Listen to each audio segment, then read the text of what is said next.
Part 3! Ito na nga ang continuation ng birthday ni Camila. O hindi pa uwian niya na, nagtatayuan kasi kakain na. Aba, nangunguna talaga ang mga kapatid ko sa pila. Hindi pwedeng magpahuli si Mrs. B. Kaya ayan, kumuha na rin ako ng pagkain ko. Kain pa lang talagang kitang-kitang pinaghandaan ang sasarap at ang daming ulam. Muna yung dalawa sa lechon ah.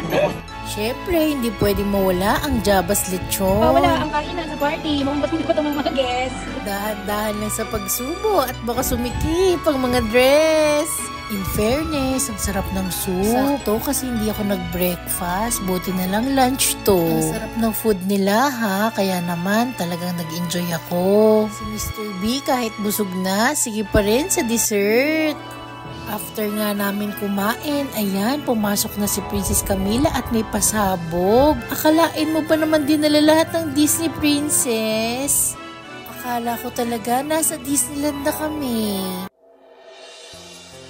Siyempre, hindi pwedeng mawala ang father and daughter dance. Talagang nakakaiyak at nakakaantig ng mga puso. Halos lahat ata kami dito na teary-eye. Happy birthday to you. Happy birthday, happy birthday, happy birthday, happy birthday to you.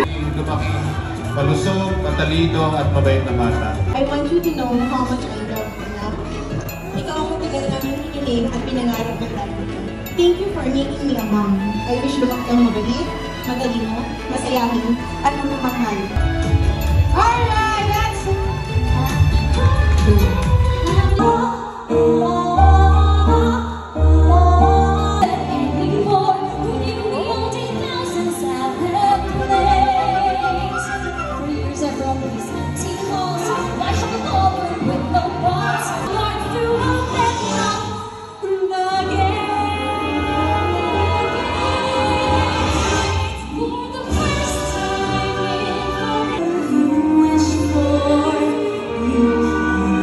Did you last? Let your heart decide.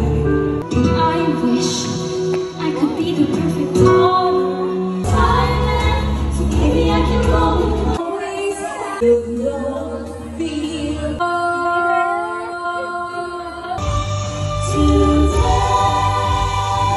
Siyempre, hindi pwedeng mawala ang selfie with the Disney princesses. Ayun lang. O diba, ang dami kong take home. Bye!